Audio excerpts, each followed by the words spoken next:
तो hello everyone, कैसे आप सब। मैं हूं आपका दोस्त और होस्ट गौरव। आप देख रहे हैं स्टडी विद जीआर।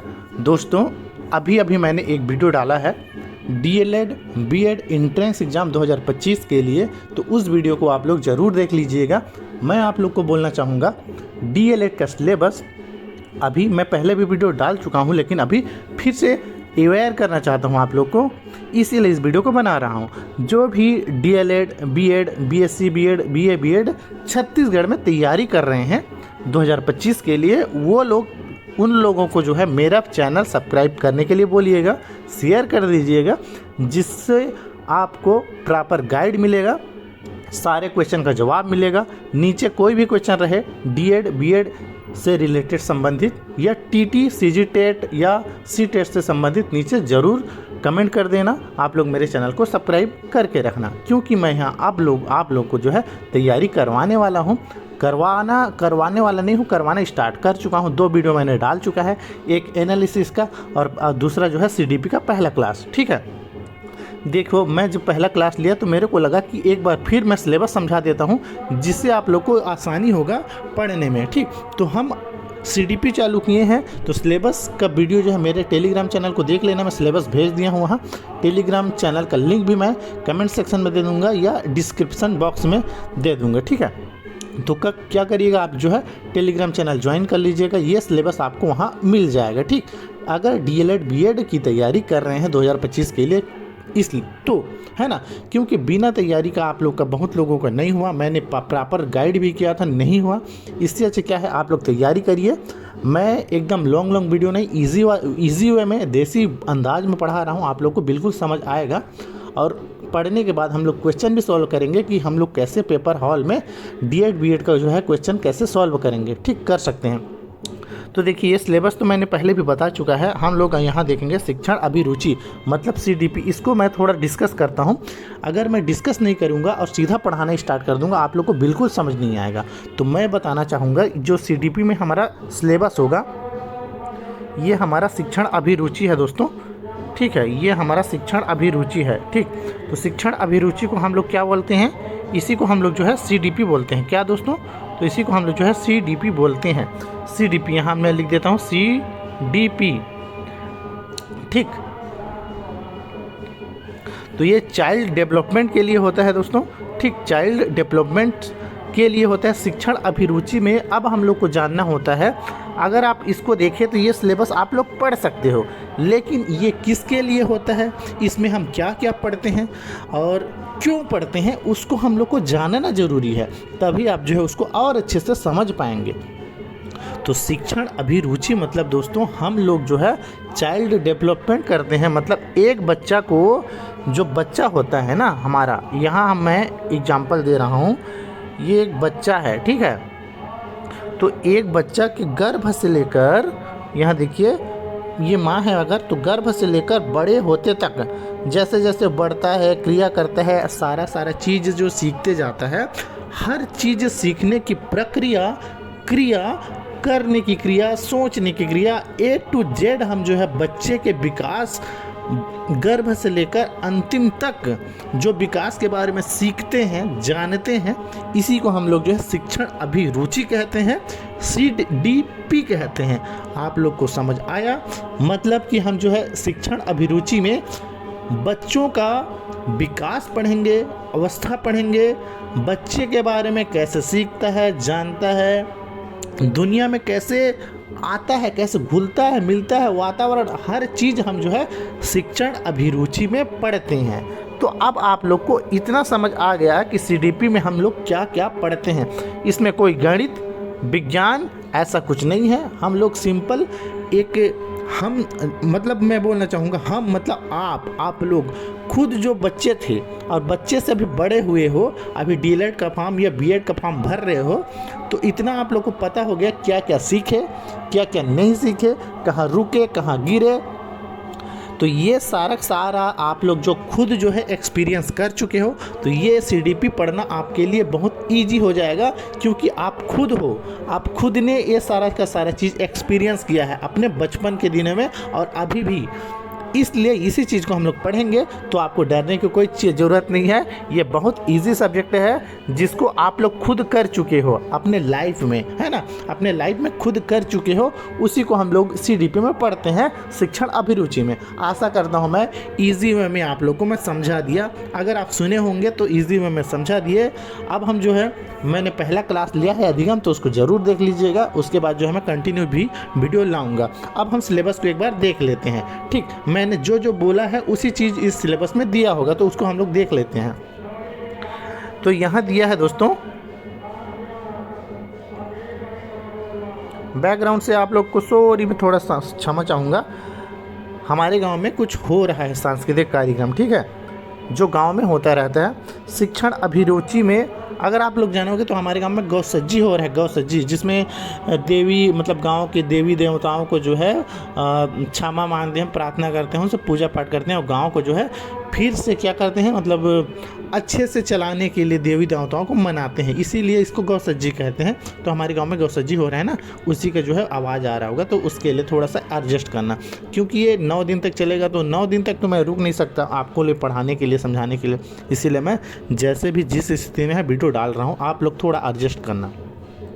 देखिए, शिक्षण अभिरुचि के अंतर्गत निम्नलिखित कार्य शिक्षण शास्त्र सम्मिलित है। तो इसमें क्या क्या, बच्चों के प्रति अभिरुचि, अनुकूलन, योग्यता, व्यवसाय संबंधी सूचनाएं, सॉरी क्षमा चाहूँगा। तो हम कहाँ थे, हम थे यहाँ कि हम लोग को क्या क्या पढ़ना पड़ेगा इसमें, बच्चों के प्रति अभिरुचि, अनुकूलन की योग्यता, व्यवसाय संबंधी सूचनाएं, व्यवसाय में रुचि, इनका प्रशिक्षण कथनों की सहायता से किया जाना है। तो बच्चों के बारे में जो बोला था ना, उसी को हम लोग देखना है। अब देखना है शिक्षण शास्त्र से संबंधित प्रश्नों में क्या रहेगा हमारा, 6 से 11 आयु के वर्ग के बच्चों के शैक्षिक मनोविज्ञान, उनके सीखने सिखाने प्रक्रिया आदि की जानकारी पर आधारित होंगे। इस विषय की तैयारी करते समय बच्चों के व्यक्तित्व विभिन्नताओं के बारे में समझ और उनके आवश्यकताओं के आधार पर शिक्षण अधिगम प्रक्रिया का निर्धारण कर पाना कक्षा में सीखने की प्रक्रिया को सफल बनाने हेतु एक बेहतर सुविधादाता के रूप में शिक्षक की भूमिका और विभिन्न प्रकार के कक्षागत अंतःक्रियाओं की जानकारी एवं आधुनिक शिक्षण प्रविधियां तकनीकों के संबंधित प्रश्न पूछे जाएंगे। ठीक है, तो ये सारा चीज़ हम लोग समझ गए क्या क्या चीज़ है करके। अब इसका मैं थोड़ा सा आप लोग को एक टॉपिक बता देता हूँ कि हम लोग क्या क्या इसमें इम्पोर्टेंट पढ़ सकते हैं, है ना, जैसे क्वेश्चन आया हुआ है। तो दोस्तों, हम लोग को CDP में मतलब शिक्षण अभिरुचि में हम लोग सिलेबस देख लिए। अब हम देखते हैं इसमें ऐसा कौन सा टॉपिक है जिसको हम लोग जो है पढ़ेंगे और पढ़ सकते हैं, है ना। देखिए, सारा चीज़ पढ़ना ज़रूरी नहीं है, जो एग्ज़ाम ओरिएंटेड है, एग्ज़ाम में आता है, उस चीज़ों को हम लोग को पढ़ना है। ठीक, तो देखेंगे हम लोग क्या क्या चीज़ पढ़ेंगे, क्या क्या चीज़। ठीक, तो हम लोग देख लेते हैं, चलिए। तो यहाँ हम लोग जो है वृद्धि विकास पढ़ने वाले हैं, और यही सारा चीज़ अगर आप CTET वाले हैं, ये जो है CTET के लिए एग्ज़ाम बेस्ट है, CGTET के लिए बेस्ट है, और DLED और BEd के लिए भी बेस्ट है। चूँकि हमारा DED BEd जो है, DED BEd इंट्रेंस एग्ज़ाम के लिए जो है इतना ज़्यादा पढ़ना ज़रूरी नहीं होता।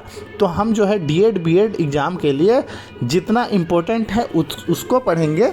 लेकिन टेट वाले हो, CGTET वाले हो, CTET वाले हो, तो CDP के लिए ये सारा टॉपिक आप लोग को स्क्रीनशॉट कर लेना है प्रॉपर। इसको एकदम टेट वाले हो ना, तो एकदम डीपली पढ़ना है। अब BEd DED वाले हो, इंट्रेंस एग्ज़ाम छत्तीसगढ़ वाले हो, तो आपको हम लोग इसमें कवर करेंगे DED BEd इंट्रेंस एग्ज़ाम के अनुसार। ठीक है, तो उसमें ज़्यादा पढ़ने की ज़रूरत नहीं होती हमारा। तो हमको सिर्फ पेडागोजी जो है आराम से हम ना एकदम इजी वे में समझ के जितना आ सके उतना ही पढ़ेंगे। तो क्या क्या पढ़ेंगे, वृद्धि विकास, बाल विकास का सिद्धांत, पूरा सिद्धांत बहुत सारे हैं, विकास की अवस्था पढ़ेंगे। RTE हमारे लिए इम्पोर्टेंट है, हमारे लिए CDP में RTE 2009, NEP 2020, NCF 2005 और बुद्धि। तो ये सारा हम लोग के लिए इम्पोर्टेंट है। लेकिन हम जो है DED BEd के लिए ना DLED बीएड के लिए जो है जितना हमारे लिए इम्पोर्टेंट है, जितना जानने की ज़रूरत है हमको उतना ही पढ़ेंगे आपके लिए। तो इतना आप लोग जो है इसके लिए टेंशन नहीं लेना है, ठीक। अगर आप DED और TT वाले हो तो इसको आप लोग जो है डिटेल से आप लोग करना है ना।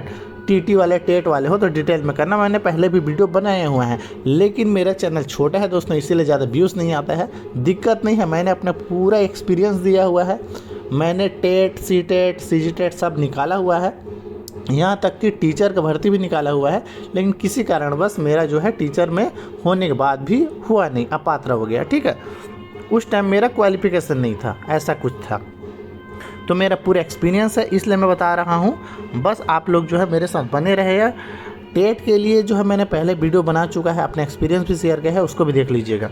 हम DED BED की बात कर रहे हैं, तो ये जो इम्पोर्टेंट टॉपिक है व्यक्तित्व विभिन्नता, यहाँ से क्वेश्चन हमारे आते ही हैं, अधिगम से आते हैं। तो आंकलन, मूल्यांकन, अभिप्रेरणा, जो समावेशी शिक्षा, संवेग, संज्ञान, सृजनात्मकता, ये सारा चीज़ पढ़ेंगे। और मनोवैज्ञानिक के सभी प्रयोग सिद्धांत भी हम लोग पढ़ेंगे, जो हमारे लिए DED BED एग्जाम के लिए इम्पोर्टेंट है।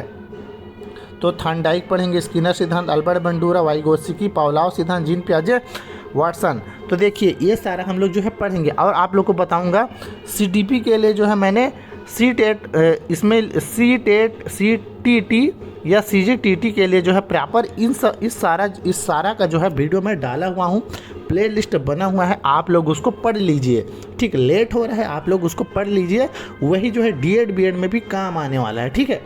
तो उसको आप लोग जो पहले से पढ़ सकते हैं, या तो मैं इसका शॉर्ट फॉर्म में जो है नया तरीके से भी वीडियो लाऊंगा, तो उसको भी आप लोग पढ़ लीजिए।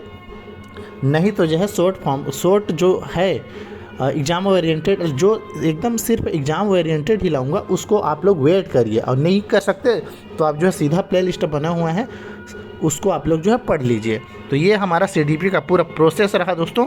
थैंक यू आप लोग को इस वीडियो मेरे चैनल पे आने के लिए। सब्सक्राइब करके रखें। मेरा आज का यही था कि आज जो आप लोग को बता पाऊँ कि CDP में हम लोग को कौन सा चीज़ें पढ़ना है।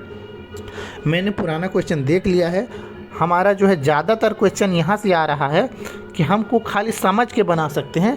तो 30 नंबर से 15-20 नंबर खाली हम लोग समझ के बना सकते हैं। जब हम क्वेश्चन करेंगे तब आप लोग को समझ आएगा कि हमको क्या पढ़ना है, कितना पढ़ना है। ज़्यादा बिल्कुल भी नहीं पढ़ना है, CDP में ज़्यादा बिल्कुल भी नहीं पढ़ना है, ठीक है। आप लोग एकदम ज़्यादा मत पढ़िए, मेरे साथ बने रहिए, मैं सॉल्व कराऊंगा कैसे होना है। तो बस जितना पढ़ा रहा हूँ पढ़िए, उसके बाद पढ़ने के बाद हम लोग क्वेश्चन भी सॉल्व करेंगे। अभी 4, 5, 6 क्लास हम लोग पढ़ लेते हैं सिंपल, उसके बाद हम जो है क्लास लेंगे, ठीक। जैसे कि अब मैं दिखा देता हूँ।